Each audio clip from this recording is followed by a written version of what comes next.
Baik,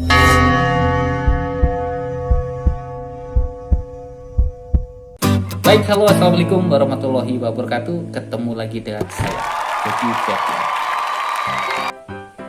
Tahu gak sih kalau ternyata di India itu ada sebuah peradaban besar dan luar biasa. Peradabannya sudah sangat canggih dan tinggi.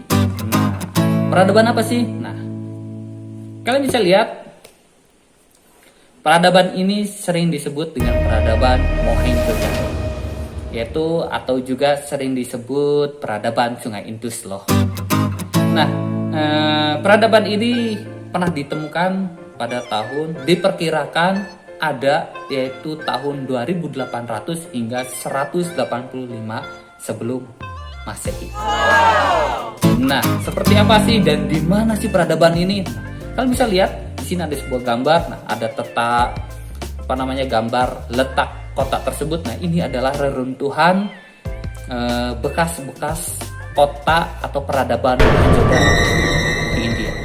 Bayangkan. Nah, kenapa saya sebut India? Karena memang nanti dari peradaban Mohenjo-daro ini, kalau kalian tahu itu nanti cikal bakal India sekarang. Ya, India sekarang. Nah, dan dulu di tahun sebelum Masehi itu India sudah sangat maju. Kalian bisa lihat dari foto tersebut. Lihat tata letak kotanya sangat rapi. Sangat rapi. Oke. Kita lihat. Nah, baik, di sini ada sebuah peta. Kalian bisa lihat di mana letak Mohenjo-daro ini.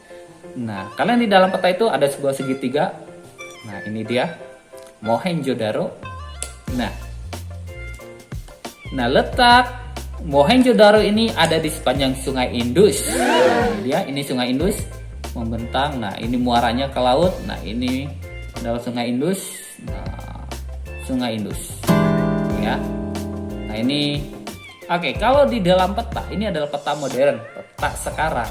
Jadi Mohenjo-daro ini sekarang dia masuk di wilayah negara bagian Pakistan.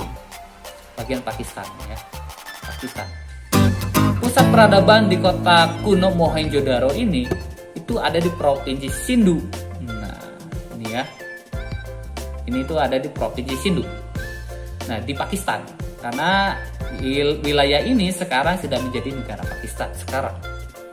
Nah, dan Harappa, kalian bisa lihat di sebelah utara. Nah, di sini ada Harappa segitiga kuning. Nah, Harappa itu kurang lebih di sini titik peradabannya, letaknya. Sedangkan Harappa ada di Punjabi. Nah, peradaban kuno ini diperkirakan dibangun oleh bangsa Dravida.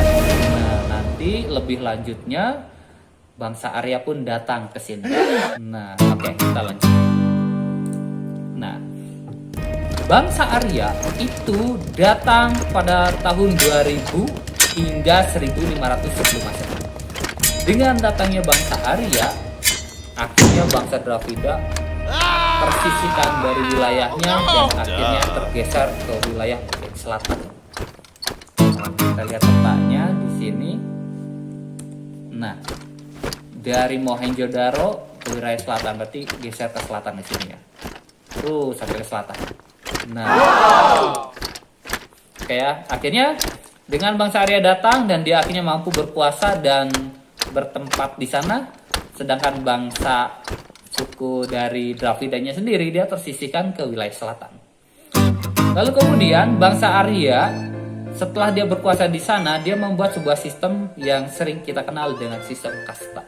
Kalian bisa lihat di sana ada sistem kasta. Yang paling atas ada Brahmana, yang kedua ada Ksatria, yang ketiga ada Waisya, yang keempat ada Sudra.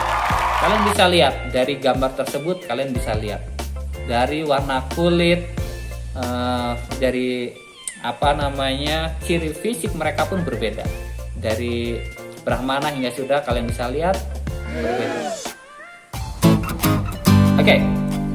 Brahmana itu kurang lebih profesi mereka adalah pendeta. Sedangkan Ksatria dia itu bangsawan. Golongan bangsawan. Lalu kemudian di bawahnya ada Waisya dan dia adalah golongan para pedagang. Lalu kemudian yang paling bawah adalah Sudra. Ya, Sudra paling bawah. Oke. Nah, berikutnya Periodisasi peradaban India kuno. Nah, jadi peradaban di Mohenjo-daro dan Harappa ini ada beberapa tahapan. Yang pertama mulai dari zaman Weda hingga zaman Buddha. Peradaban di Mohenjo-daro dan Harappa itu pada zaman Weda itu kurang waktunya adalah 1800 hingga 0 sebelum Masehi.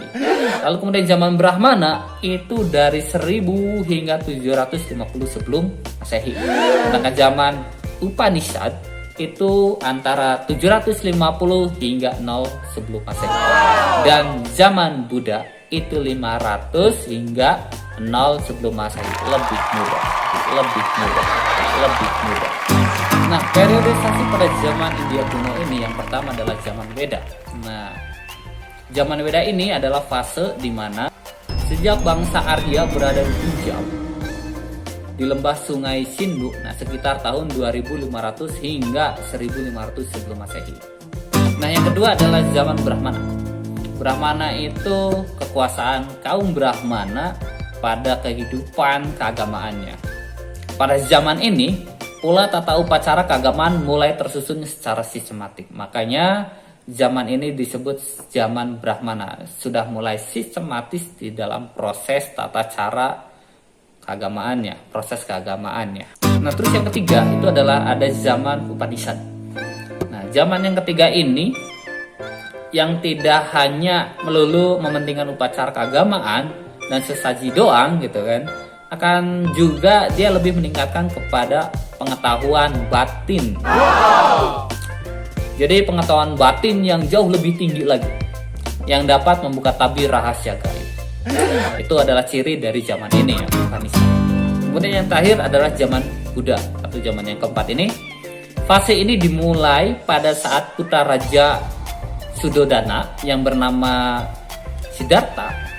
Dia menafsirkan Weda dari sudut pandang logika dan mengembangkan sistem yoga dan simedi sebagai jalan penghubung dirinya gitu kan, dengan alam sekitarnya. Seperti itu. Terima kasih sudah menonton. Wassalamualaikum warahmatullahi wabarakatuh.